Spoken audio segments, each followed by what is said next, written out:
Hello friends, welcome to my YouTube channel Rajani ಜೊತೆಯಲ್ಲಿ ನನ್ನ ಕತೆ.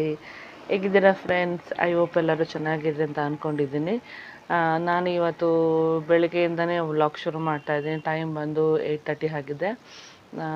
ಜಸ್ಟ್ ಈಗೆಲ್ಲ ಎದ್ದು ನಮ್ಮ ದಿನಚರಿ ಎಲ್ಲ ಮುಗಿಸ್ಕೊಂಡು ಎಲ್ಲ ರೆಡಿಯಾಗಿ ಕೂತಿದ್ದೀವಿ. 9:15ಗೆ ಇವರು ಹೊರಡಬೇಕು. ಏಕೆಂದರೆ 9:30ಗೆ ಬೆಲ್ ಆಗುತ್ತೆ. 9:50 ಇಲ್ಲಿ ನಿಯರ್ ಇರೋದ್ರಿಂದ 9:15 ಹೋದರೆ ಸಾಕು. ಮತ್ತು ನಾನು ತಿಂಡಿಗೆ ಪುಳಿಯೋಗರೆ ಮಾಡ್ತಾಯಿದ್ದೀನಿ. ಕುಕ್ಕರಲ್ಲಿ ಅನ್ನಕ್ಕೆ ಇಟ್ಟಿದ್ದೀನಿ. ಅದು ತಣ್ಣಗಾದಮೇಲೆ ಸ್ವಲ್ಪ ಪುಳಿಯೋಗರೆ ಗೊಜ್ಜು ಮಾಡಿಕೊಂಡು ಮಕ್ಳಿಗೆ ಕೊಡಬೇಕು. ಮತ್ತು ಹಸ್ಬೆಂಡು ಬೇಕ್ರಿಗೆ ಹೋಗಿದ್ದಾರೆ. ಇವತ್ತು ಸ್ವಲ್ಪ ಬೇಗನೆ ಪುಪ್ಸ್ ಹಾಕೋಣ ಅಂತೇಳಿ ಹೋದರು. ಯಾಕೆಂದರೆ ನಮಗೆ ಇಲ್ಲಿ ಶುಕ್ರವಾರ ಅಂದರೆ ತೋಟದ ಕೆಲ್ಸಕ್ಕೆ ಹೋಗೋರಿಗೆಲ್ಲ ರಜೆ ಸಿಗುತ್ತೆ. ಹಾಗಾಗಿ ಸ್ವಲ್ಪ ವ್ಯಾಪಾರ ಆಗುತ್ತೆ ನಮಗೆ ಶುಕ್ರವಾರ. ಹಾಗಾಗಿ ಬೇಗ ಕೆಲಸ ಮಾಡೋಣ ಕಣೆ ಅಂತೇಳಿ ಅವರು ಹೋದ್ರು ಬೇಕ್ರಿಗೆ. ನಾನೀಗ ಮಕ್ಕಳನ್ನೆಲ್ಲ ರೆಡಿ ಮಾಡಿ ಸ್ಕೂಲಿಗೆ ಹೊರಗಡೆ ಕಳಿಸ್ಬೇಕು. ಮತ್ತು ಅವರು ಹೋಗಿ ಡ್ರಾಪ್ ಮಾಡಿ ಬರ್ತಾರೆ. ಇಷ್ಟು ದಿನ ಅವರೇನೆ ಎಲ್ಲ ರೆಡಿ ಮಾಡ್ಕೊತಾ ಇದ್ರು. ನಾನು ಅಡುಗೆ ಮನೇಲಿ ಅಡುಗೆ ಕೆಲಸ ಎಲ್ಲ ಮಾಡ್ಕೊಂಡು ತಿಂಡಿ ಎಲ್ಲ ಮಾಡಿ ಎಲ್ಲ ಮಾಡ್ಕೊತಿದ್ದೆ.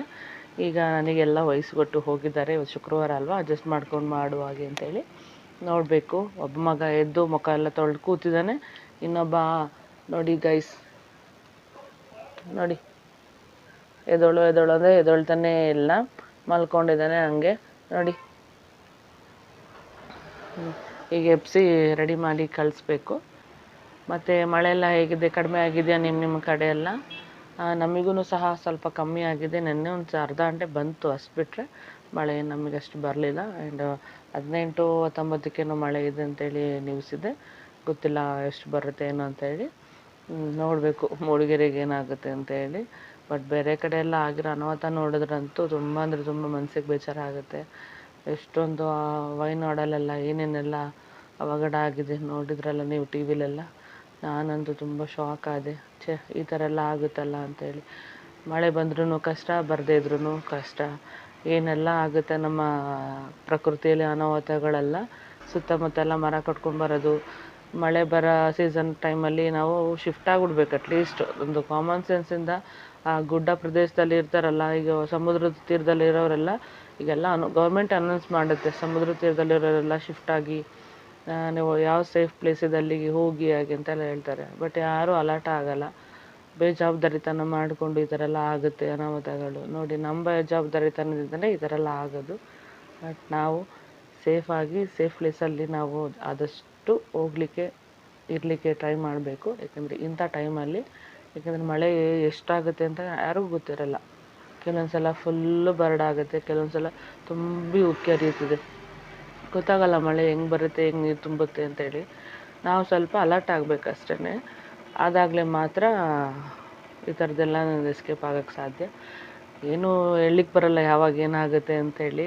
ಎಲ್ಲ ನಮ್ಮ ಮನೇಲಿ ಬರೆದಿರ್ತಾನೆ ದೇವರು, ಯಾವಾಗ ಏನೇನು ಆಗಬೇಕು ಅಂತೇಳಿ. ಅದಾಗಲಿ ಹಾಗೇನೇ ಆಗಬೇಕು, ಏನು ಚೇಂಜಸ್ ಮಾಡೋಕ್ಕಾಗಲ್ಲ. ಬಟ್ ಸೈಡಲ್ಲಿ ನಮ್ದು ಏನಿದೆ ಅದು ಕೇರ್ಫುಲ್ ನಾವು ಮಾಡಬೇಕು ಅಷ್ಟೇ ನನ್ನ ರಿಕ್ವೆಸ್ಟು. ಇಲ್ಲಾಂದರೆ ಈ ಥರದ್ದೆಲ್ಲ ಘಟನೆಗಳು ಸಂಭವಿಸುತ್ತೆ. ಹಾಗಾಗಿ ನೀವೆಲ್ಲ ಸೇಫ್ ಪ್ಲೇಸಲ್ಲಿದ್ದರೆ ಸೇಫ್ ಆಗಿರಿ. ಬಟ್ ನಿಮ್ಗೆ ಏನಾರು ಅದು ಸೇಫ್ ಇಲ್ಲ ಅಂತ ಫೀಲ್ ಆಯಿತು, ಅಥವಾ ನಿಮ್ಮ ಕಡೆ ಏನಾದರೂ ಅನೌನ್ಸ್ ಆಗಿದೆ ಅಂದರೆ ದಯವಿಟ್ಟು ಸೇಫ್ ಪ್ಲೇಸಿಗೆ ಹೋಗಿ ಶಿಫ್ಟ್ ಆಗ್ಕೊಳ್ಳಿ. ನಿಮ್ಮ ಜೀವಗಳನ್ನ ಉಳಿಸ್ಕೊಳ್ಳಿ. ಏಕೆಂದ್ರೆ ನಮ್ಮ ಜೀವ ನಮ್ಮ ಕೈಲೇ ಇರುತ್ತೆ, ಯಾರ ಕೈಲೂ ಇರಲ್ಲ, ನಾವೇ ಕಾಪಾಡ್ಕೋಬೇಕು. ಹಾಗಾಗಿ ಗೈಸ್, ಇದು ನನ್ನ ಪರ್ಸ್ನಲ್ ರಿಕ್ವೆಸ್ಟ್ ಅಂತ ಅಂದ್ಕೊಳ್ಳಿ. ಏನಪ್ಪ ಬೆಳಗ್ಗೆ ಪಿಟೀಲ್ ಕುಯ್ತಿದ್ದಾಳೆ ಅಂದ್ಕೊಬಿಟ್ರಾ? ಪಿಟೀಲಲ್ಲ. ಇನ್ನೂ ಯಾರು ನನ್ನ ಚಾನಲ್ಗೆಲ್ಲ ಸಬ್ಸ್ಕ್ರೈಬ್ ಆಗಿಲ್ಲ, ದಯವಿಟ್ಟು ಸಬ್ಸ್ಕ್ರೈಬ್ ಆಗಿ ಸಪೋರ್ಟ್ ಮಾಡಿ. ಆ್ಯಂಡ್ ನಿಮ್ಮ ಫ್ರೆಂಡ್ ಸರ್ಕಲ್ಗೆಲ್ಲ ಶೇರ್ ಮಾಡಿ. ಏನಾದರೂ ಕಾಮೆಂಟ್ ಇದ್ದರೆ ಕಮೆಂಟ್ ಮಾಡಿ ತಿಳಿಸಿ. ಏಕೆಂದರೆ ಎಲ್ಲ ಮನುಷ್ಯನಿಗೂ ತಿದ್ಕೊಳ್ಳಿಕ್ಕೆ ಒಂದು ಅವಕಾಶ ಬೇಕೇ ಬೇಕು. ಅದನ್ನು ನಾನು ಕಾಯ್ತಾ ಇದ್ದೀನಿ. ಏನೇನು ತಪ್ಪಾಗ್ಬೋದು ನನ್ನ ಕಡೆಯಿಂದ, ಯಾಕೆಂದರೆ ನಾನು ಬಿಗಿನರ್ ಅಷ್ಟೇ. ನನಗೆ ಎಕ್ಸ್ಪೀರಿಯೆನ್ಸ್ ಇಲ್ಲ, ಜಸ್ಟ್ ಬಿಗಿನರ್ ಅಷ್ಟೇ. ಸಪೋರ್ಟ್ ಮಾಡಿ. ಗೊತ್ತಾಗುತ್ತೆ ನನಗೆ ಎಲ್ಲೆಲ್ಲಿ ತಪ್ಪಾಗುತ್ತೆ, ನಾನು ಎಲ್ಲೆಲ್ಲಿ ತಿದ್ಕೋಬೇಕಂತ ನಿಮ್ಮ ಕಮೆಂಟ್ ಮುಖಾಂತರ. ಹಾಗಾಗಿ ನಾನು ಕಮೆಂಟ್ಗೆ ವೆಯ್ಟ್ ಮಾಡ್ತಾ ಇರ್ತೀನಿ. ಪ್ಲೀಸ್ ಗೈಸ್ ಕಮೆಂಟ್ ಮಾಡಿ. ನೋಡಿ ಗೈಸ್, ಕುಕ್ಕರಲ್ಲಿ ಅನ್ನಕ್ಕೆ ಇಟ್ಟಿದ್ದೀನಿ. ಈಗ ಅದು ತಣ್ಣಗಾದ್ಮೇಲೆ ಸ್ವಲ್ಪ ಪುಳಿಯೋಗರೆ ಗೊಜ್ಜು ಮಾಡಿ ಮಿಕ್ಸ್ ಮಾಡ್ಕೋಬೇಕು. ಇದು ನನ್ನ ಪುಟ್ಟ ಕಿಚನ್ನು. ನೋಡಿ, ಏನೇನು ಬೇಸಿಕ್ ಥಿಂಗ್ಸ್ ಬೇಕು ಅದನ್ನು ಮಾತ್ರ ಇಟ್ಕೊಂಡಿದ್ದು. ಆ್ಯಕ್ಚುಲಿ ನಾವು ಬೇಕ್ರಿಗೋಸ್ಕರ ಇಲ್ಲಿ ಶಿಫ್ಟ್ ಆಗಿರೋದಲ್ವ, ಹಾಗಾಗಿ ಎಷ್ಟು ಬೇಕಷ್ಟು ಐಟಮ್ ಇಟ್ಕೊಂಡ್ವಿ. ನಮ್ಮ ಅತ್ತೆ ಮನೆ ಇರೋದು ನಾನು ಆಲ್ರೆಡಿ ನಿಮಗೆ ಹೋಮ್ ಟೂರ್ ಮಾಡಿ ತೋರಿಸಿದ್ದೀನಲ್ಲ, ಅದು ನನ್ನ ಅತ್ತೆ ಮನೆ. ಆ್ಯಕ್ಚುಲಿ ನಾವು ಅಲ್ಲಿದ್ದು ಯಾವಾಗ ಬಿಸ್ನೆಸ್ ಮಾಡ್ಕೊಂಡ್ವಿ ಅವಾಗ ಈ ಕಡೆ ಶಿಫ್ಟ್ ಆದ್ವಿ. ಸೊ ಏನೇನು ಬೇಸಿಕ್ ಥಿಂಗ್ಸ್ ಬೇಕು, ಬೇಸಿಕ್ ನೀಡ್ಸ್ ಏನಿದೆ ಅದನ್ನು ಮಾತ್ರ ನಾವು ಪ್ರೊವೈಡ್ ಮಾಡ್ಕೊಂಡಿದ್ದೀವಿ ಈ ಪುಟ್ಟ ಮನೆಯಲ್ಲಿ. ನೋಡಿ ಗೈಸ್ ಹೇಗಿದೆ ಅಂತ ಹೇಳಿ ಬೇಕ್ರಿ. ಹಾಗಾಗಿ ನಮಗೆ ಹೋಗ್ಲಿಕ್ಕೆ ಬರಲಿಕ್ಕೆ ಮತ್ತು ನೈಟ್ ಆರ್ಡ್ರಿಗೆಲ್ಲ ಕೆಲಸ ಮಾಡಲಿಕ್ಕೆಲ್ಲ ಆರಾಮಾಗುತ್ತೆ ಅಂತೇಳಿ ನಾವು ಈ ಮನೆನ ಚೂಸ್ ಮಾಡ್ಕೊಂಡ್ವಿ. ಬೇರೆ ಕಡೆ ಎಲ್ಲ ಇತ್ತು, ಬಟ್ ಅದು ಹೋಗ್ಲಿಕ್ಕೆಲ್ಲ ಬರ್ಲಿಕ್ಕೆ ಕಷ್ಟ ಆಗುತ್ತೆ, ಮಕ್ಕಳನ್ನೆಲ್ಲ ನೋಡ್ಕೊಳ್ಳಿಕ್ಕೆ ಆಗಲ್ಲ. ಹಾಗಾಗಿ ನಾವು ಈ ಮನೆನ ಚೂಸ್ ಮಾಡ್ಕೊಂಡ್ವಿ. ಓಕೆ, ಇನ್ನು ಸಣ್ಣ ಮನೆ ಆದ್ರೇನು ದೊಡ್ಡ ಮನೆ ಆದ್ರೇನು ನಾವು ಇರೋ ರೀತಿಲಿ ಅಂತೇಳಿ ನಾವು ಹೇಗಿರ್ತೀವಿ ಅದನ್ನು ನಮ್ಮ ಮೇಲೆ ಡಿಪೆಂಡ್. ದೊಡ್ಡಾದ್ರೇನು ಸಣ್ಣದಾದ್ರೇನು ಮನೆಯೇ ಅಲ್ಲ, ಕೆಲವರಿಗೆ ಇದನ್ನು ಸಹ ಇರಲ್ಲ. ಹಾಗಾಗಿ ನಾವು ಈ ಮನೆನ ಚೂಸ್ ಮಾಡ್ಕೊಂಡ್ವಿ ಪುಟ್ಟದಾಗಿ. ಅಲ್ಲಿ ನೋಡಿ ಗೈಸ್, ಎದ್ದು ಪಿಳಿ ಪಿಳಿ ಪಿಳಿ ಪಿಳಿ ನೋಡ್ತಿದ್ದಾನೆ. ಎದೋಳು ಪಾಪು, ಎದೋಳು, ಸ್ಕೂಲ್ ಲೇಟ್ ಆಗುತ್ತೆ. ಏ ಪಾಪು ಪಾಪು ಎದೋಳು, ಇನ್ನೂ ಬ್ರಷ್ ಮಾಡಿಲ್ಲ ನೀನು, ಬ್ರಷ್ ಮಾಡ್ಬೇಕು. ಎದೋಳು, ಊಟ ನೀನು ಯೂನಿಫಾರ್ಮ್ ಹಾಕಿದ್ಯೋ, ಟೈಮ್ ನೋಡಲ್ಲ, ಆಗಲೇ 9 ಆಗ್ತಿದೆ. ಎದೋಳು.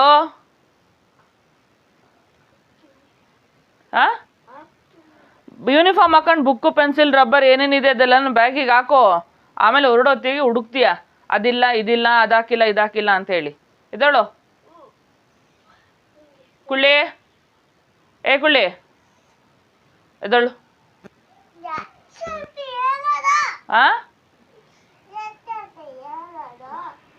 9 ಆಯ್ತು, ಎದೋಳು. ಎಷ್ಟೊತ್ತಿಗೆ ಹೇಳೋದು ಅಂದರೆ ನನಗೆ ಅಲ್ಲಿ ಮಿಸ್ ಹೊಡಿತಾರೆ, ನಿನಗೆ ಪಿ ಟಿ ಸರ್ ಎಲ್ಲ ಹೊಡಿತಾರೆ.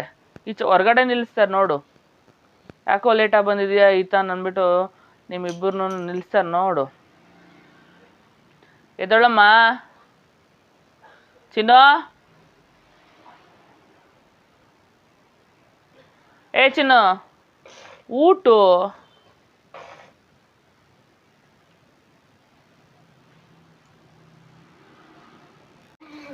ನೋಡಿ ಗೈಸ್, ಎದೋಳು ಅಂದರೆ ಎದೋಳ್ತಲ್ಲ ಈ ನನ್ನ ಮಗ. ಇವನ್ನೆಲ್ಲ ಎಬ್ಸಿ ರೆಡಿ ಮಾಡಿಸಿ ನಾನು ಕಳ್ಸೋದು ಒಂದು ಇಂಡಿಯಾ ಪಾಕಿಸ್ತಾನ ಮ್ಯಾಚ್ ವಿನ್ ಆದಂಗೆ ಆಗುತ್ತೆ. ಆ ಥರ ಸಿಚುವೇಶನ್ ಇರುತ್ತೆ ನಮ್ಮ ಮನೇಲಿ ಬೆಳಗಿನ ಟೈಮಲ್ಲಿ. ಈಗ ಇವ್ರನ್ನ ಎಬ್ಸಿ ರೆಡಿ, ಆಲ್ರೆಡಿ ಟೈಮ್ 9 ಆಗ್ತಾ ಇದೆ. ಎದ್ದೋಳ್ಡ್ರೋ, ಇರು ಟೀಚರಿಗೆ ಫೋನ್ ಮಾಡ್ತೀನಿ. ನೋಡಿ ಫ್ರೆಂಡ್ಸ್, ದಿಢೀರ್ ಪುಳಿಯೋಗರೆ ಗೊಜ್ಜು ಬಳಸಿ ಶ್ರೀ ಅಯ್ಯಂಗಾರ್ ಪುಳಿಯೋಗರೆ ಪೌಡರ್ ಹೇಗಿದೆ. ನನಗೆ ಪುಳಿಯೋಗರೆಗೆ ಸ್ವಲ್ಪ ಎಣ್ಣೆ ಜಾಸ್ತಿ ಇದ್ರೇ ಒಂಥರ ತಿನ್ನಲಿಕ್ಕೆ ಮಜಾ ಬರುತ್ತೆ, ಇಲ್ಲಾಂದರೆ ಒಂಥರ ತೌಡು ಮುಕ್ಕಂಗಾಗುತ್ತೆ. ಹಾಗಾಗಿ ಸ್ವಲ್ಪ ನಾನು ಆಯಿಲ್ ಕಂಟೆಂಟ್ ಜಾಸ್ತಿ ಇರಬೇಕು ಪುಳಿಯೋಗರೆ ಚಿತ್ರಾನ್ನದಲ್ಲಿ. ಹಾಗಾಗಿ ಸ್ವಲ್ಪ ಆಯಿಲ್ ಜಾಸ್ತಿ ಇದೆ. ನಿಮಗೆಲ್ಲ ಏನಪ್ಪ ಇಷ್ಟೊಂದು ಆಯಿಲ್ ಹಾಕಿದೆ. ಅದೇ ಟೈಮಿಗೆ ಹಸ್ಬೆಂಡ್ ಬಂದರು. ನನ್ನ ಮಗ ಹೇಳ್ತಾನೆ ಇಲ್ಲ. ಅಲ್ಲಿ ನೋಡಿ ಫ್ರೆಂಡ್ಸ್, ಈಗ ಎದ್ದು ನಾನೇ ಬಟ್ಟೆ ತಗೋತೀನಿ, ನನ್ನ ಬಟ್ಟೆನ ಯಾರು ಚೂಸ್ ಮಾಡಬೇಡಿ ಅಂತೇಳಿ ಅವನು ಹುಡುಕ್ತಾ ಇದ್ದಾನೆ. ನಮಗಂತೂ ಬಟ್ಟೆ ತೆಗಿಲಿಕ್ಕೆ ಬಿಡಲ್ಲ, ಇದೇ ಬೇಕು ಅದೇ ಬೇಕು ಅಂತ ಹಠ ಮಾಡೋದಲ್ಲಿ ನೋಡಿ ಗೈಸ್, ಇನ್ನು ಎಷ್ಟು ಹುಡುಕ್ತಾ ಇದ್ದಾನೆ. ಟೈಮ್ ಬೇರೆ ಆಗ್ತಾಯಿದೆ. ಬಾರೋ ಅಂದರೆ ಬರ್ತಾನೇ ಇಲ್ಲ. ಕೊನೆಗೆ ಯಾವುದೇ ತೊಗೊಂಡು ಬಂದ. ಈಗ ಹಸ್ಬೆಂಡು ಅವನಿಗೆ ಬಟ್ಟೆ ಎಲ್ಲ ಹಾಕಿ ಎಲ್ಲ ರೆಡಿ ಮಾಡ್ತಾರೆ. ಬೇಕ್ರಿಲಿ ಯಾರೋ ಕರೆದ್ರು ಅಂತೇಳಿ ಹಸ್ಬೆಂಡ್ ಹೋದರು. ಈಗ ನಾನು ರೆಡಿ ಮಾಡೋಣ ಅಂತೇಳಿ ಕರಿತಾ ಇದ್ದೀನಿ. ಮತ್ತೆ ಹೋಗಿ ಹುಡುಕ್ತಾ ಇದ್ದಾನೆ. ಈಗ ನನ್ನ ದೊಡ್ಡ ಮಗ ಬಂದ ಬೇಕ್ರಿಲಿದೆ ಇಷ್ಟೋ ತನಕ. ಈಗ ಅವ್ನು ರೆಡಿ ಆಗಬೇಕು. ನಮ್ಮ ಬಿಲ್ಲಿ ನೋಡಿ ಹೆಂಗೆ ಆಟ ಆಡ್ತಾ ಇದೆ ಅಂತೇಳಿ. ಮತ್ತೆ ಬಂದರು ಹಸ್ಬೆಂಡ್. ಈಗ ಎಲ್ಲ ಫಟ್ ಅಂತೇಳಿ ರೆಡಿ ಮಾಡಿ ಹೆಲ್ಪ್ ಮಾಡ್ಕೊತಾರೆ ನನಗೆ ನಿಜವಾಗ್ಲೂ ಒಂಥರ ಬ್ಯಾಕ್ ಬೋನ್ ಇದ್ದಂಗೆ ನನ್ನ ಹಸ್ಬೆಂಡು. ಏನಾದರೂ ತುಂಬ ಕೆಲಸ ಇದ್ದಾಗ ಬಂದು ಹೆಲ್ಪ್ ಮಾಡಿಕೊಡ್ತಾರೆ. ಮತ್ತು ಅಲ್ಲೂ ಮೇಂಟೈನ್ ಮಾಡ್ತಾರೆ, ಇಲ್ಲೂ ಮೇಂಟೈನ್ ಮಾಡ್ತಾರೆ. ಒಂದು ಸ್ವಲ್ಪ ನನಗೆ ರಿಲೀಫ್ ಅನಿಸುತ್ತೆ. ಹಾಗಾಗಿ ಎಷ್ಟೋ ಬ್ಯಾಲೆನ್ಸಾಗಿ ನಾನು ಅಷ್ಟು ಕೆಲಸ ಮಾಡ್ಕೊತೀನಿ. ಮಕ್ಕಳಿಗೀಗ ಬಿಸಿ ನೀರೆಲ್ಲ ತುಂಬಿಸ್ತಾ ಇದ್ದೀನಿ, ಏಕೆಂದರೆ ಮಳೆಯೆಲ್ಲ ಬರ್ತಾ ಇದೆಯಲ್ಲ, ಸ್ವಲ್ಪ ಕೋಲ್ಡ್ ವೆದರ್ ಇದೆ. ಹಾಗಾಗಿ ಸ್ವಲ್ಪ ಬಿಸಿನೀರೆಲ್ಲನೂ ಫಿಲ್ ಮಾಡ್ಕೊತೀನಿ ಮಕ್ಕಳಿಗೆ. ಮತ್ತೀಗ ಲಂಚ್ ಬಾಕ್ಸ್ ಎಲ್ಲ ರೆಡಿ ಮಾಡ್ಕೋಬೇಕು. ಈಗ ಹಾಗೆ ಲಂಚ್ ಬಾಕ್ಸ್ ರೆಡಿ ಮಾಡ್ತಾ ಪ್ಲೇಟಿಗೆ ತಿಂಡಿ ಹಾಕ್ಕೊಟ್ರೆ ನನ್ನ ಹಸ್ಬೆಂಡು ಮಕ್ಕಳಿಗೆಲ್ಲ ತಿನ್ನಿಸ್ತಾರೆ. ಈಗ ಅದನ್ನೇ ಕೇಳ್ತಾಯಿದ್ರು ಅವರು, ತಿಂಡಿ ಹಾಕ್ಕೊಡು ನಾನು ತಿನ್ನಿಸ್ತೀನಿ, ನಿಂದು ಕೆಲಸ ಆಮೇಲೆ ಮಾಡ್ಕೋಬೋದಲ್ಲ ಅಂತ ಹೇಳಿದ್ರು. ಹಾಗಾಗಿ ತಿಂಡಿ ಕೊಟ್ಟೆ ಅವರಿಗೆ. ಈಗೆಲ್ಲ ಲಂಚ್ ಬಾಕ್ಸಲ್ಲಿ ನಾನು ಬ್ಯಾಗಿಗೆ ಹಾಕ್ಕೊಂಡು ರೆಡಿ ಮಾಡ್ಕೊತಾ ಇದ್ದೀನಿ. ಆಲ್ಮೋಸ್ಟ್ ಎಲ್ಲ ಕೆಲಸ ಮುಗೀತು. ನನ್ನ ಮಕ್ಕಳೆಲ್ಲ ರೆಡಿಯಾಗಿ ನಿಂತಿದ್ದಾರೆ. ಈಗ ಅವ್ನು ನನ್ನ ಮಗಂದು ಆಟನೇ ಜಾಸ್ತಿ. ತಿನ್ಸೋಕ್ಕಂತೂ ಒಂದು ಸಲ ಸರ್ಕಸ್ ಮಾಡ್ದಂಗೆ ಆಗುತ್ತೆ. ಅದೇನೋ ಮೊಬೈಲ್ ಇಲ್ಲದೆ ನನ್ನ ಮಗ ತಿಂತಾ ಇದ್ದಾನೆ. ಯಾವಾಗ ಮೊಬೈಲ್ ಕೇಳ್ತಾನೆ ಗೊತ್ತಿಲ್ಲ. ಮಕ್ಕಳಿಗೆ ಮೊಬೈಲ್ ಕೊಡ್ದೇ ಕೆಲಸ ಅಂತೂ ಫಟ್ ಆಗಲ್ಲ. ಹಾಗಾಗಿ ನನ್ನ ಮಗನಿಗೂ ಮೊಬೈಲ್ ಕೊಟ್ಟರೆ ನಾವು ಸ್ವಲ್ಪ ಬೇಗ ಕೆಲಸ ಆಗುತ್ತೆ ಅಂತೇಳಿ ಕೊಡ್ತೀವಿ. ಹಾಗಂತ ಯಾರೂ ಸಹ ಮಕ್ಕಳಿಗೆ ಮೊಬೈಲ್ ಜಾಸ್ತಿ ಕೊಡಬೇಡಿ. ಏಕೆಂದರೆ ಮಕ್ಕಳ ಬ್ರೈನಿಗೆ ಮತ್ತು ಅದು ಕಣ್ಣಿಗೆ ತುಂಬ ಎಫೆಕ್ಟ್ ಆಗುತ್ತೆ. ಹಾಗಾಗಿ ಎಷ್ಟು ಬೇಕೋ ಅಷ್ಟು ಕೊಟ್ಟು ಮಕ್ಕಳಿಗೆ ಯೂಸ್ ಮಾಡಿಸಿ. ಈಗ ಮಕ್ಕಳೆಲ್ಲ ತಿಂಡಿ ತಿಂತಾ ಇದ್ದಾರೆ. ಆಲ್ಮೋಸ್ಟ್ ಮುಗೀತು. ಈಗ ನಾವು ತಿಂಡಿ ಮುಗಿಸಿ ಬೇಕ್ರಿಗೆ ಹೋಗ್ಬೇಕು. ಈಗ ಮಕ್ಕಳೆಲ್ಲ ಕಳಿಸಿ ಹಸ್ಬೆಂಡ್ ಬಂದು ಈರುಳ್ಳಿ ಕುಯ್ಲಿಕ್ಕೆ ಕೂತ್ಕೊಂಡ್ರು. ಈಗ ತಿಂಡಿ ಎಲ್ಲ ಮುಗಿಸಿ ಬಂದಿದ್ದೀವಿ. ನೋಡಿ ಫ್ರೆಂಡ್ಸ್, ನನ್ನ ಹಸ್ಬೆಂಡ್ ಎಷ್ಟು ಸ್ಪೀಡಲ್ಲಿ ಈರುಳ್ಳಿ ಕುಯ್ತಾರೆ ಅಂತ ಹೇಳಿ. ತುಂಬ ಅಂದರೆ ತುಂಬ ಎಕ್ಸ್ಪರ್ಟಾಗಿಯೇ ಕುಯ್ತಾರೆ. ನನಗಂತೂ ಈ ಸ್ಪೀಡಲ್ಲಿ ಈರುಳ್ಳಿ ಕುಯ್ಲಿಕ್ಕೆಲ್ಲ ಬರಲ್ಲ. ಹಾಗಾಗಿ ಅಣ್ಣ ರೇಗಿಸ್ತಾ ಇದ್ದ ನನಗೆ ಫೋನಲ್ಲಿ, ಏನು ಭಾವನ ಈರುಳ್ಳಿ ಕಟ್ ಮಾಡ್ಲಿಕ್ಕೆ ಕೂರಿಸ್ಬಿಟ್ಟಿದೆಯಲ್ಲ ಹಾಗೆ ಅಂತೇಳಿ, ಎಷ್ಟು ಓದ್ಕೊಂಡು ಭಾವ ಈರುಳ್ಳಿ ಕುಯ್ಲಿಕ್ಕೆ ಕೂತಿದ್ದಾರೆ ಹಾಗೆ ಅಂತೇಳಿ, ಈ ಥರ ಎಲ್ಲ ನೀನೇ ಮಾಡಿದೆ ಅಂತೇಳಿ ನನಗೆ ರೇಗಿಸ್ತಾ ಇದ್ದ. ಜಸ್ಟ್ ಫಾರ್ ಕಾಮಿಡಿ, ಅದೇನು ಸೀರಿಯಸ್ ಅಲ್ಲ. ನಾನು ಅದನ್ನು ಕಾಮಿಡಿಯಾಗಿ ತೊಗೊಂಡೆ. ನನ್ನ ಹಸ್ಬೆಂಡಿಗೆ ಅವರು ಹಾಗೇನೇ ಸಹ ರಿಪ್ಲೈ ಮಾಡ್ತಾಯಿದ್ರು, ನಾನು ಹೇಗಿದ್ದವನು ಹೇಗೆ ಮಾಡಿಟ್ಟಿದ್ದಾಳೆ ನನ್ನನ್ನು ಅಂಥೇಳಿ. ಆ್ಯಕ್ಚುಲಿ ಬ್ಯಾಂಗ್ಳೂರು ವಂಡರ್ಲಾದಲ್ಲಿ F&B ಮ್ಯಾನೇಜರ್ ಆಗಿ ಕೆಲಸ ಮಾಡ್ತಾಯಿದ್ರು ಹಸ್ಬೆಂಡು. ಸ್ವಲ್ಪ ಫ್ಯಾಮಿಲಿ ಕಮಿಟ್ಮೆಂಟ್ ಅಂತೇಳಿ ಜಾಬ್ ರಿಸೈನ್ ಮಾಡಿ ಅವರು ಊರಿಗೆ ಬಂದುಬಿಟ್ರು. ಸ್ವಲ್ಪ ತೋಟ ಇದೆ, ತೋಟನೇ ನಂಬ್ಕೊಂಡಿರೋಕ್ಕಾಗಲ್ಲ. ಏನಾದರೂ ಬಿಸ್ನೆಸ್ ಮಾಡೋಣ ಅಂಥೇಳಿ ನಾವು ಬೇಕ್ರಿ ಬಿಸ್ನೆಸ್ ಚೂಸ್ ಮಾಡ್ಕೊಂಡು ಬಂದ್ವಿ. ಸ್ವಲ್ಪ ಕೆಲಸ ಜಾಸ್ತಿ ಇರೋದ್ರಿಂದ ನಾನು ಈಗ ಬ್ಯುಸಿ ಆಗ್ತಾಯಿದ್ದೀನಿ ಕೆಲಸದಲ್ಲಿ. ಹಾಗಾಗಿ ಹಸ್ಬೆಂಡ್ ಬೈತಾ ಇದ್ದಾರೆ. ಸೊ ನಾನು ವೀಡಿಯೋ ಮತ್ತೆ ಕಂಟಿನ್ಯೂ ಮಾಡ್ತೀನಿ ಗೈಸ್. ಓಕೆ, ಬಾಯ್.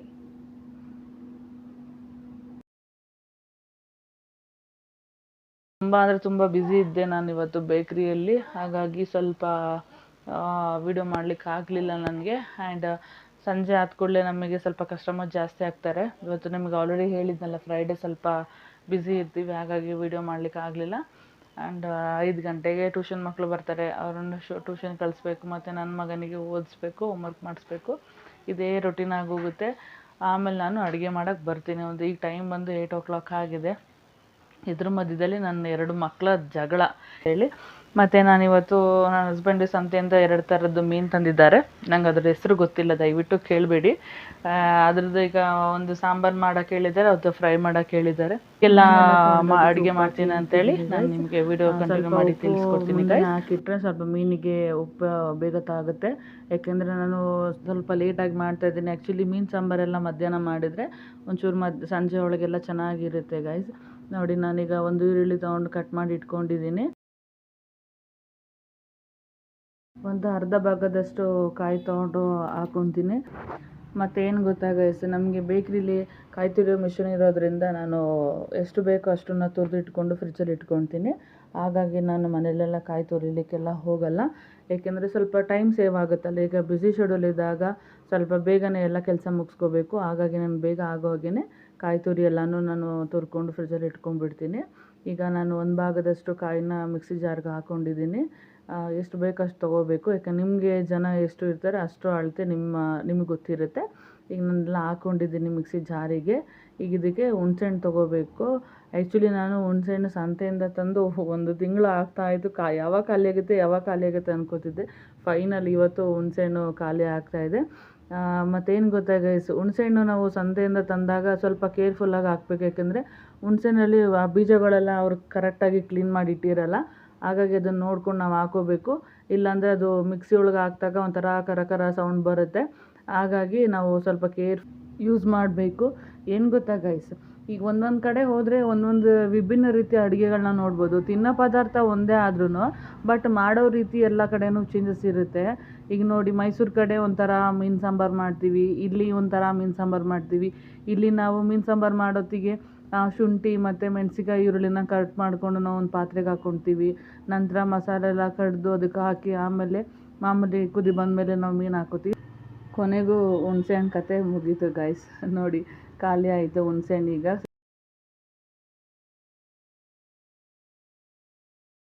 ಸ್ವಲ್ಪ ಆಲ್ರೆಡಿ ತೋರಿಸಿದ್ನಲ್ಲ ನಾನು ನಿಮಗೆ, ಕಾಯಿ ಮತ್ತು ಹುಣಸೆಹಣ್ಣು ಹಾಕ್ಕೊಂಡಿದ್ದೀನಿ.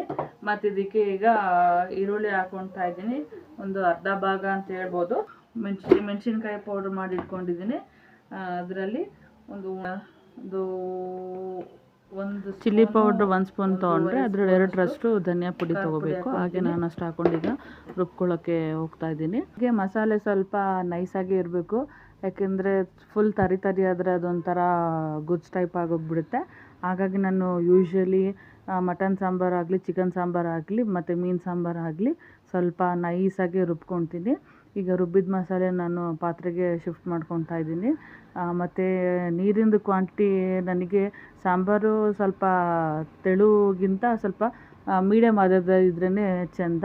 ತೀರಾ ತೆಳು ಆದರೆ ಅದು ಒಂಥರ ರಸಮ್ ಥರ ಆಗಿಬಿಡುತ್ತೆ. ಹಾಗಾಗಿ ಒಂದು ರೇಂಜಲ್ಲಿ ನಾನು ನೀರು ಹಾಕ್ಕೊತೀನಿ. ಒಂದು ರೇಂಜ್ಗಿಂತ ನಮ್ಮ ಮನೇಲಿ ಇರೋದೇ 4 ಜನ ಅಲ್ಲ, ಇನ್ನು ನನ್ನ ಮಕ್ಕಳಿಗಂತೂ ಖಾರ ಆಗಿಬಿಟ್ರಂತೂ ಸಾಂಬಾರು 1 ವಾರ ಆದ್ರೂ ಖಾಲಿ ಆಗೋಲ್ಲ, ಅದು ಅಲ್ಲೇ ಇರುತ್ತೆ. ಏನು ಗೊತ್ತಾ ಗೈಸ್, ನನಗಂತೂ ನಾನ್ ವೆಜ್ ಸಾಂಬಾರಲ್ಲಿ ಇವತ್ತು ಮಾಡಿದರೆ ಅದು ನಾಳೆ ಖಾಲಿ ಆಗಿಬಿಡ್ಬೇಕು. ಯಾಕಂದರೆ ಅದು ಒಂದು 2-3 ದಿನ ಇಟ್ಕೊಂಡು ಊಟ ಮಾಡ್ತೀನಿ ಅಂದರೆ ಒಂಥರ ಅನಿಸುತ್ತೆ. ಸಾಂಬಾರು ನೋಡಿಕೊಂಡು ನಾನು ಮಾಡ್ಕೊತೀನಿ. ಮತ್ತು ಸೂಪರ್ ಆಗಿದೆ ಗೈಸ್ ಸಾಂಬಾರು ಅಂತೂ. ಅರ್ಜೆಂಟಲ್ಲಿ ಮಾಡೋಂಥ ಅಡುಗೆ ಎಲ್ಲ ಒಂಥರ ಟೇಸ್ಟಿಯಾಗಿ ಬರುತ್ತೆ. ಈಗ ಸಾಂಬಾರು ಕುದಿ ಬರೋ ತನಕ ಒಂದು ಸ್ವಲ್ಪ ಫಿಶ್ ಫ್ರೈಗೆ ಮಸಾಲೆ ಎಲ್ಲ ರೆಡಿ ಮಾಡ್ಕೊತೀನಿ. ಸ್ವಲ್ಪ ಚಿಲ್ಲಿ ಪೌಡ್ರ್ ತೊಗೊಳ್ತಾ ಇದ್ದೀನಿ. ಖಾರ ನಿಮ್ಮ ಮೊದಲೇ ಹೇಳ್ದಾಗೆ ನನ್ನ ಮಕ್ಕಳಿಗೆ ಖಾರ ಆಗೋಲ್ಲ. ಮತ್ತು ಇದ್ರ ಜೊತೆಗೆ ನಾನು ಹಳ್ಳಿದು ಫಿಶ್ ಫ್ರೈ ಅಂತೇಳಿ ಒಂದು ಮಸಾಲ ಪೌಡ್ರ್ ಸಿಗುತ್ತೆ, ತುಂಬ ಟೇಸ್ಟಿ ಇದೆ ಪೌಡ್ರು. ತೇಜು ಕಂಪೇರ್ ಮಾಡಿದ್ರೆ ಓಕೆ. ಹಾಗಾಗಿ ನನಗಂತೂ ಯೂಶ್ವಲಿ ನಾನೇನಾದರೂ ದಿಢೀರ್ ಫ್ರೈ ಮಾಡಬೇಕಂದ್ರೆ ನಾನು ರೆಡಿಮೇಡ್ ಪೌಡ್ರ್ ತೊಗೊತೀನಿ. ಇನ್ ಕೇಸ್ ಏನಾದರೂ ಟೈಮ್ ಇತ್ತು ಅಂತ ಹೇಳಿದಾಗ ನಾನು ಹೋಮ್ ಮೇಡೇ ಮಾಡ್ಕೊತೀನಿ. ನಾನು ಜಾಸ್ತಿ ಹೊರಗಡೆ ಪೌಡ್ರ್ ಯೂಸ್ ಮಾಡಲ್ಲ. ಇದಕ್ಕೀಗ ನಾನು ಸ್ವಲ್ಪ ಕಾರ್ನ್ಫ್ಲೋರ್ ಮತ್ತು ರುಚಿಗೆ ಎಷ್ಟು ಉಪ್ಪು ಬೇಕೋ ಅಷ್ಟು ಹಾಕ್ಕೊತೀನಿ. ಯಾಕೆಂದರೆ ಪೌಡ್ರಲ್ಲೂ ಉಪ್ಪಿನಂಶ ಇರುತ್ತೆ, ಮತ್ತು ನಾನು ಮೀನಿಗೂ ಉಪ್ಪು ಹಚ್ಚಿ ಇಟ್ಟಿರ್ತೀನಲ್ಲ, ಹಾಗಾಗಿ ಸ್ವಲ್ಪ ನೋಡಿಕೊಂಡು ಉಪ್ಪು ಹಾಕ್ಕೊತೀನಿ. ತೀರಾ ಉಪ್ಪು ಆಯಿತು ಅಂದರೆ ಅದು ಫ್ರೈ ಆದಾಗ ಒಂಥರ ಹೆವಿ ಉಪ್ಪು ಅನಿಸುತ್ತೆ, ಮತ್ತು ತಿನ್ನಲಿಕ್ಕೂ ಆಗೋಲ್ಲ. ಇದಕ್ಕೆ ಸ್ವಲ್ಪ ನಿಂಬೆ ರಸ ಬಿಟ್ಟು ಹಾಕ್ಕೊಳ್ತಾ ಇದ್ದೀನಿ. ನಾನು 1 ನಿಂಬೆಹಣ್ಣು ತೊಗೊಂಡಿದ್ದೀನಿ ಇದಕ್ಕೆ. ನೋಡಿಕೊಂಡು ಯಾವ ಹದದಲ್ಲಿ ನಾವು ಕಲಿಸ್ಕೋಬೇಕಂದ್ರೆ ಸ್ವಲ್ಪ ತಿಕ್ನೆಸ್ಸು ಬೇಡ, ಪೂರ ತೆಳುನೂ ಬೇಡ, ಹದವಾಗಿ ನಾವು ಫಿಶ್ ಫ್ರೈದು ಮಸಾಲ ಕಲಿಸ್ಕೋಬೇಕು. ಓವರಾಗಿ ನಾವು ಗಟ್ಟಿ ಮಾಡಿಕೊಂಡ್ರೂ ಅದು ಅಪ್ಲೈ ಮಾಡೋತ್ತಿಗೆ ಸ್ವಲ್ಪ ರಿಸ್ಕ್ ಆಗುತ್ತೆ. ಬೇರೆಯವ್ರದ್ದು ನನಗೆ ಗೊತ್ತಿಲ್ಲ, ಬಟ್ ನನಗೆ ತೀರಾ ಗಟ್ಟಿ ಆಯಿತು ಅಂದರೆ ಆಗೋಲ್ಲ. ಈ ಹದದಲ್ಲಿದ್ದರೆ ನನಗೆ ಮಸಾಲೆ ನೀಟಾಗಿ ಅಪ್ಲೈ ಆಗುತ್ತೆ. ಹಾಗಾಗಿ ನಾನು ಅದಕ್ಕೆ ಕಲಿಸ್ಕೊತೀನಿ. ಇವಾಗ ಈ ಮಸಾಲೆ ರೆಡಿ ಆಯಿತು. ಈಗ ನಾನು ಮೀನಿಗೆ ಅಪ್ಲೈ ಮಾಡ್ಕೊತೀನಿ. ಎಲ್ಲ ಮೀನಿಗೂ ಒಟ್ಟಿಗೆ ಅಪ್ಲೈ ಮಾಡಿ ಇಡ್ತೀನಿ, ಯಾಕೆಂದರೆ ಅದು ಸ್ವಲ್ಪ ಮಸಾಲೆ ಎಲ್ಲ ತಾಗಲಿ ಅಂತೇಳಿ. ಈಗ ಎಷ್ಟು ಬೇಕೋ ಅಷ್ಟು ನಾನು ಫ್ರೈ ಮಾಡ್ಕೊತೀನಿ ಸಂಜೆ ಊಟಕ್ಕೆ. ಇನ್ನು ಉಳಿದಿದ್ದೆಲ್ಲ ನಾನು ಫ್ರಿಜ್ಜಲ್ಲಿ ಇಟ್ಕೊತೀನಿ. ಉಳ್ದಿದ್ದ ಮೀನು ನನಗೆ 1 ಅಥವಾ 2 ದಿನ ಬರುತ್ತೆ. ಅಂದರೆ ಮಧ್ಯಾಹ್ನ ಮತ್ತು ನೈಟ್ ಫ್ರೈ ಮಾಡ್ತೀನಲ್ಲ, ಹಾಗಾಗಿ ಖಾಲಿ ಆಗಿಬಿಡುತ್ತೆ. ಇನ್ನು ಯೂಶ್ವಲಿ ನನ್ನ ಹಸ್ಬೆಂಡಿಗಂತೂ ಏನಾದರೂ ಸಾಂಬಾರು ಆಗಿರಲಿ, ಬಟ್ ಸೈಡಲ್ಲಿ ಏನಾದರೂ ನಂಚ್ಕೊಳ್ಳೋಕೆ ಇರಬೇಕು. ನಂಚ್ಕೊಳ್ಳೋದಂದರೆ ನಮ್ಮ ಕಡೆ ಏನಾದರೂ ಬಜ್ಜಿ ಬೋಂಡ, ಈ ಕಡೆ ಮಸಾಲೆ ಹಚ್ಚಿದ್ದೂ ಮುಗೀತು. ಈಗ ನಾನು ಫ್ರೈ ಮೀನೆಲ್ಲನೂ ಫ್ರಿಜ್ಜಲ್ಲಿ ಎತ್ತಿಟ್ಕೊತೀನಿ. ಫ್ರಿಜ್ಜಲ್ಲಿ ಒಂದು 1/2 hour ತನಕ ಇದ್ದರೆ ಚೆನ್ನಾಗಿ ಮಸಾಲೆ ಹಿಡ್ಕೊಳ್ಳುತ್ತೆ. ಇನ್ನು ಈ ಕಡೆ ಸಾಂಬಾರು ಕುದೀತಾ ಇದೆ, ಮೀನು ಹಾಕ್ತಾಯಿದ್ದೀನಿ. ಈಗ ಎಷ್ಟು ಬೇಕೋ ಅಷ್ಟು ಹಾಕ್ಕೊಳ್ತೀನಿ, ಉಳಿದಿದ್ದು ಫ್ರಿಜ್ಜಲ್ಲಿ ಎತ್ತಿಡ್ತೀನಿ ಗೈಸ್. ಸಾಂಬಾರು ಕುದೀತಾ ಇದೆ ನೋಡಿ, ಬಬಲ್ಸ್ ಬರ್ತಾ ಇದೆಯಲ್ಲ, ಆಲ್ಮೋಸ್ಟ್ ಸಾಂಬಾರು ಬೆಂದಿದೆ. ಈಗ ನಾನು ಆಫ್ ಮಾಡಿ ಹೋಗಬೇಕು, ಯಾಕೆಂದರೆ ಇನ್ನೂ ಮನೆ ಕೆಲಸ ಎಲ್ಲ ಆಗಿಲ್ಲ. ಮನೆ ಕೆಲಸ ಎಲ್ಲ ಮುಗಿಸ್ಕೋಬೇಕು. ಆಲ್ರೆಡಿ ಟೈಮ್ ಬಂದು 9:15 ಆಗಿದೆ. ಇನ್ನು 10 o'clock ಬೇಕ್ರಿ ಕ್ಲೋಸ್ ಮಾಡ್ಕೊಂಡು ಬಂದರೆ ಇನ್ನು ಊಟಕ್ಕೆಲ್ಲ ಸೆಟಪ್ ಮಾಡಿ ಕೂತ್ಕೊಳ್ಳೋದಕ್ಕೆ ಕರೆಕ್ಟ್ 10:30 ಆಗುತ್ತೆ. ಹಾಗಾಗಿ ಈಗ ನಾನು ಗ್ಯಾಸ್ ಆಫ್ ಮಾಡಿ ಹೋಗಬೇಕು. ಏನು ಗೊತ್ತಾ ಗೈಸ್, ಈಗ ಡಿಸ್ಟಿಕ್ಕಿಂದ ಡಿಸ್ಟಿಕ್ಕಿಗೆ ನಾವು ಹೋದಾಗ ನಮಗೆ ಲ್ಯಾಂಗ್ವೇಜಲ್ಲಿ ಆಗ್ಬೋದು, ಅದು ಫುಡ್ಡಿಂದ ರೀತಿಯಲ್ಲಿ ಆಗ್ಬೋದು, ಮತ್ತು ಡ್ರೆಸ್ ಸೆನ್ಸಲ್ಲಿ ಆಗ್ಬೋದು, ಎಲ್ಲ ರೀತಿಯಲ್ಲಿ ನಾವು ವಿಭಿನ್ನತೆಯನ್ನು ಕಾಣ್ತೀವಿ. ಆ್ಯಂಡ್